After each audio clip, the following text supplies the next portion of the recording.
is to show you what you are going to need to study to be successful on the quiz tomorrow. So Unit 7 about absolutism. So if you go to your Google Classroom page, there are two important posts that you need to look at. So the first is going to be the Quizlet deck, and the second is going to be the Absolutism Digital Interactive Notebook. So the first thing I am going to talk about is the Quizlet. So if you go to the Quizlet page, hope that opened up a lot. So on the Quizlet page, the Quizlet is all of the important vocabulary and sample test questions that will prepare you for the quiz tomorrow. So what I would recommend you doing is first go over this Learn section. So if you click Learn, if you haven't done this before, it will ask you about all of these sample questions and all of the vocabulary in a bunch of different ways. So if you start, you can just do the index cards, and then eventually the questions will get a little bit harder and you'll have to select the right answer as a multiple choice question, and then it'll have you write out the answers and the definitions. So it's just a really good way to make sure you're getting through all of that vocabulary. All right. The other thing you can do is this test. That'll give it to you as a sample test. So there'll be fill in the blank, there will be matching, there will be multiple choice. If you want to do something that is more like a game, this match or this Graphity, we'll give it to you as a game. All right, so really make sure that you know all of this stuff on the Quizlet. This is a great study tool. I have all of the terms that you need to know. There are sample questions. So the questions you see tomorrow will not be the exact same as the questions on the Quizlet, but they will be really similar. So please make sure you are studying this. The other thing that you should be looking at to study is the Absolutism Digital Interactive Notebook. So this is all of your notes for the entire unit. All right, so you're going to open that up. Hopefully, as we were going over the notes as a class, you were updating your notes. That's why we spent the time going over the notes as a class, was so that you could get the correct information. All righty.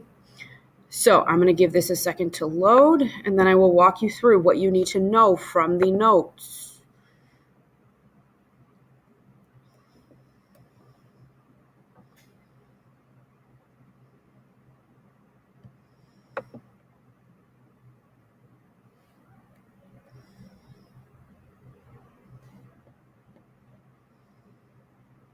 Sorry, our Wi-Fi is really slow.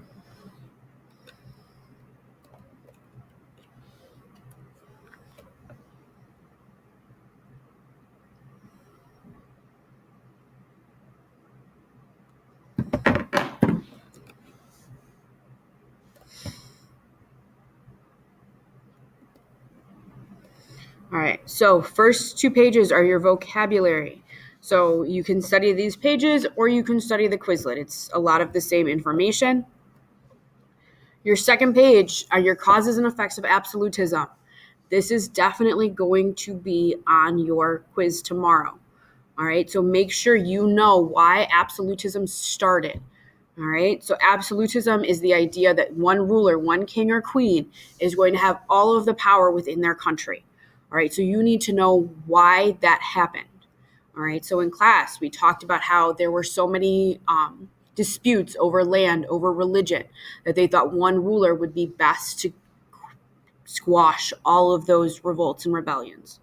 All right, we talked about divine right, this idea that absolute rulers believed that their power came from God, that they were chosen by God to be the king or queen for that country.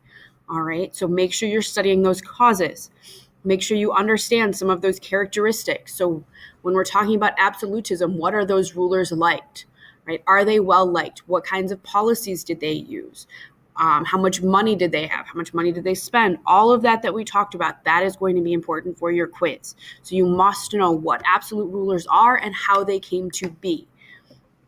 In the second page, it is about Philip II. So we talked about the factors that led to his rise and the factors that led to his fall. It was like a sad cycle. All right, so make sure that when you are going over this, you know which ones gave him power and which ones took away power. All right. This idea of the Armada is going to be important. All right, this idea that they had to declare bankruptcy. Okay? Another thing to understand is that there was what was called inflation. So prices, because they were so much in debt, goods started costing more. Okay, your money didn't have as much buying power. right? So it's like today, if you wanted to go buy a Coca-Cola today, it's going to cost you more money than it did in the early 1900s. All right. So if you wanted in Spain to go buy a book, that book was going to cost you more because of inflation. All right. They had really high taxes. That is the kind of information that you are going to need to know. On the next page about Louis, we talked about this as a class as well. So we went through each of these sons, and it was sons because he is known as the Sun King. All right, so you need to know, on that first son, l'état c'est moi, what does that mean? Why is that important? All right, you're going to need to know about the Palace of Versailles. So what is Versailles? You need to know that it is a palace. You need to understand why he built it. So why did Louis XIV need this big fancy palace? Right? We talked about how he wanted to show off how much power he had, how he wanted to show that he had so much control over his economy, that he could spend this much money on his place of living. Okay, we talked about how the size, he needed it to be large because he forced all of his nobles to come live with him in his house, right? They had to leave their homes to go live with him at Versailles. All right, so you need to understand, why was Versailles important? All right. For the next one, for Peter the Great, we spent some time in Belwark and on this slide talking about westernization. So this idea that Russia wanted to become more like the West, more like Western Europe. All right, so Peter traveled to Western Europe and learned about the culture. He learned about the way of life. He learned about the technologies that Western Europe was using, and he wanted to bring those back to Russia. Okay, so you need to know why he was going to Western Europe. What is westernization? How are some of the ways that he tried to westernize Russia? This was your Belwark question. All right, so the idea that he started a newspaper, he opened up new schools, he introduced potatoes, all of that is what you are going to need to know about westernization for the test. All right, you're also going to need to know about St. Petersburg. So why did he move the capital from Moscow, where it had been for hundreds of years, to this town called St. Petersburg, right? So we talked about how all of the ports in Russia where boats would dock were frozen because Russia gets so cold. All right, so he needed a port somewhere where it was warmer so that they could ship goods from other countries in for most of the year, right? So he wanted St. Petersburg so that he could trade more easily with the Western European countries. Okay. You should also know the term boyars. Boyars are nobles. Okay. Lastly, this English Civil War. So I am not expecting you to memorize every single one of these dates and events. All right. You need to know the main ideas. So you need to know that England started out as an absolute monarchy. Okay. So Charles I, James I, absolute monarchs, right? They were kings who wanted all of the power within England.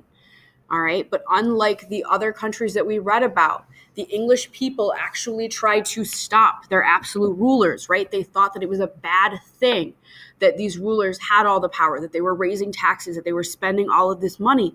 So they tried to get their government to stop allowing them to have so much power.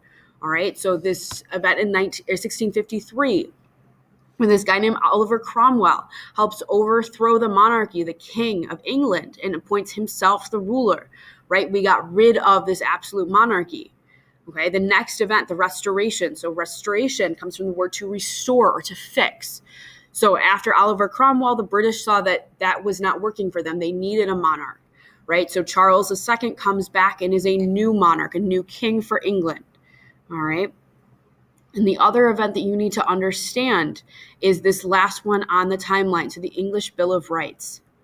Okay. Bill of Rights. We have one of these in the United States. We have one of these in the United States because of why England started theirs. All right. So after they had seen how absolute rulers can take away the rights of individual people, the British government and the British people decided that they needed a set of rules to protect citizens from the king. All right. So the English Bill of Rights takes away some of the power of the king and gives it to the Parliament, which is their Congress. All right. So it takes power from the king to give to people that the citizens, the everyday people of England voted for. All right. So when we limit the amount of power the king has when we have a constitution. That is a different type of government. It is called a constitutional